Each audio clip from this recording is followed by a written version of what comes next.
혹시 이런 생각 해본 적 있으세요? 정말 바쁘게 살았는데 돌이켜보니 남은 게 하나도 없네? 이런 허탈함이요. 오늘은요, 수백 년 전의 고전이죠. 바로 삼자경이 지금 우리의 이 고민에 대해 던지는 마지막 지혜를 함께 파헤쳐보려고 합니다. 이게 그냥 옛날 교훈이 아니고요. 우리의 오늘을 바꿀 수 있는 아주 강력한 열쇠가 여기에 숨어 있거든요. 우리가 사는 지금은 손가락 하나만 까딱하면 세상의 모든 자극이 막 쏟아지는 시대잖아요. 알고리즘은 계속해서 우리의 시간을 삼키면서 끝도 없이 새로운 재미를 던져주죠. 근데 문득 이런 생각이 들어요. 이렇게 시간을 보내는 게 과연 나를 성장시키고 있는 걸까? 어쩌면 우리는 성장하고 있다는 착각 속에서 아주 조용히 제자리에 머물고 있는 건 아닐까요? 놀랍게도 말이죠. 이 치열한 현대인의 고민에 대한 해답이 수백 년 전에, 그것도 아이들의 첫 배움을 위해서 쓰인 책에 담겨 있었습니다. 바로 기초 한문학습서 삼자경입니다. 이 책의 그 방대한 가르침을 딱 12글자로 압축한 마지막 구절, 바로 여기에 그 모든 비밀이 숨어 있다는 거죠. 자, 그럼 첫 번째 단계로 고전의 암호를 한번 풀어보겠습니다. 삼자경의 마지막 구절, 옛 현인들이 우리에게 남긴 가장 강력한 메시지는 과연 무엇일까요?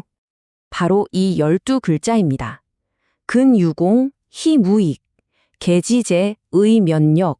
이게 바로 삼자경 전체를 꿰뚫는 최종 결론이고요.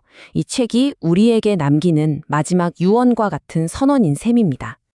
먼저 앞부분, 근유공 희무익부터 한번 살펴볼게요. 여기서 근은 부지런함, 그러니까 의식적인 노력을 뜻하고요. 공은 그로 인한 성과나 성취를 말합니다. 반대로 희는 뭐냐? 목적 없이 그냥 노는 거예요. 그리고 익은 이로움을 의미하죠. 이걸 그대로 해석하면 이렇습니다. 부지런하면 공이 있지만 노는 것에는 이로움이 없다. 아주 명확한 대립구도죠. 그러니까 삼자경은 우리 앞에 두 갈래 길을 딱 보여주는 거예요. 첫 번째 길, 근의 길은요. 미래의 풍성한 열매를 위해서 오늘 씨앗을 심는 길입니다. 물론 지금은 땀을 흘려야겠지만 그 끝에는 성장이라는 확실한 보상이 있죠. 다른 길, 희의 길은요. 눈앞에 있는 달콤한 열매를 그냥 따먹는 길이에요. 그 순간은 즐겁지만 그 뒤에는 빈손과 정체된 나 자신만 남게 되는 거죠. 결국 우리는 매 순간 어떤 길을 걸을지 선택해야 하는 겁니다. 그리고 이 선택의 기로에서 옛 현인들은 그냥 부드럽게 조언하지 않아요. 아주 단호한 명령으로 글을 맺습니다. 계지제, 의면역. 계지제는 이것을 경계하라는 아주 준엄한 경고고요. 의면역은 마땅히 온 힘을 다해 노력해야 한다는 강력한 촉구입니다. 그러니까 뭐 해도 되고 안 해도 되는 게 아니라 반드시 그렇게 해야만 한다는 일종의 외침인 셈이죠. 그렇다면 이 오래된 지혜가 21세기를 사는 우리에겐 대체 어떤 의미가 있을까요? 자, 두 번째 단계로 넘어가서 이 고전의 지혜가 현실이 되는 한 편의 이야기를 들려드릴게요. 여기 똑같은 꿈을 가진 두 명의 크리에이터, A와 B가 있다고 한번 상상해 볼게요. 둘 다 재능도 있고 열정도 비슷했어요. 그런데 하루를 쓰는 방식이 완전히 달랐습니다. 크리에이터 A는요, 매일 가장 집중이 잘 되는 시간에 자기의 약점을 파고드는 의식적인 연습에 몰두했습니다. 이게 바로 삼자경에서 말하는 근이죠. 반면에 크리에이터 B는 영감을 얻어야지 하는 명목으로 다른 사람들 콘텐츠를 보면서 시간을 보냈어요. 이건 그냥 게으름 피우는 거랑은 좀 달라요. 오히려 뭔가 생산적인 일을 하고 있다는 착각을 주거든요. 이게 가장 교묘한 현대판 희였던 겁니다. 그들의 이런 작은 선택들이 매일같이 쌓이고 쌓여서 1년이라는 시간이 흘렀습니다. 두 사람의 운명, 과연 어떻게 달라졌을까요? 결과는 정말 명확했습니다. A는 10만 구독자를 넘어서면서 자기만의 대표작을 완성했어요. 불편함을 참고 견딘 노력이 실질적인 공을 만들어낸 거죠. 반면에 B는요, 여전히 머릿속에 수많은 아이디어만 가득한 채 제자리에 머물렀습니다. 즐거운 소비가 아무런 이익도 가져다 주지 못한 겁니다. 이 이야기는 우리한테 되게 중요한 질문을 던져요. 21세기의 그러니까 진짜 노력이란 대체 뭘까요? 자, 세 번째 단계에서는요, 단순히 열심히 하는 걸 넘어서 노력의 질에 대해서 한번 깊이 파고들어 보겠습니다. 우리 스스로에게 한번 물어보죠. 나는 지금 바쁘게 움직이고 있는가? 아니면 생산적으로 움직이는가? 어쩌면 우리의 그 분주함 자체가 성장을 가로막는 가장 큰 희, 즉 가장 정교한 형태의 놀이는 아닐까요? 바로 이 표가 그 차이를 명확하게 보여줍니다. 왼쪽의 희에 해당하는 얕은 노력은 뭐냐면요.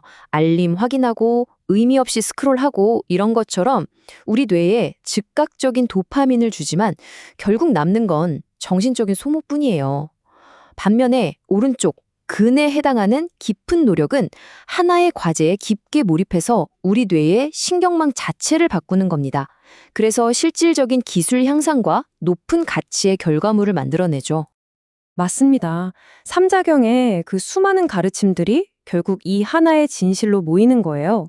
겉으로 보이는 분주함이 아니라 진심을 다해서 집중하는 그 성실하고 깊은 노력이 모든 성장의 근본이라는 겁니다. 자, 이제 마지막 단계입니다. 그럼 이 지혜, 대체 어떻게 우리 삶에 적용할 수 있을까요? 여러분의 삶에 공을 더하는 구체적인 실천 방법을 한번 알아보겠습니다. 거창하게 시작할 필요 전혀 없어요. 아주 작게 시작하는 겁니다. 첫째, 딱 하나의 명확한 목표를 정하세요. 둘째, 하루에 단 30분이라도 괜찮으니까 온전히 그 목표만을 위한 시간을 확보하는 겁니다. 셋째, 그 시간에는 스마트폰을 아예 다른 방에 두는 것처럼 모든 방해 요소를 물리적으로 차단하세요.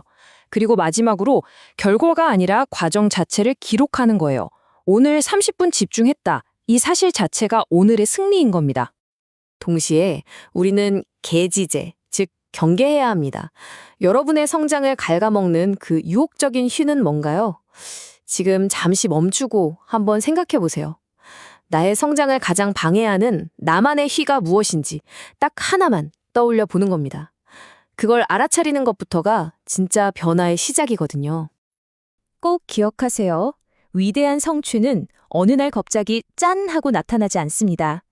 오늘 의식적으로 실천한 그 아주 작은 그 30분의 집중이 매일매일 쌓여서 우리가 상상하지도 못했던 위대한 공을 만들어내는 겁니다. 꾸준함을 이길 수 있는 재능은 없으니까요. 자, 이제 여러분의 차례입니다. 이 이야기가 끝나고 여러분은 어떤 선택을 하시겠습니까?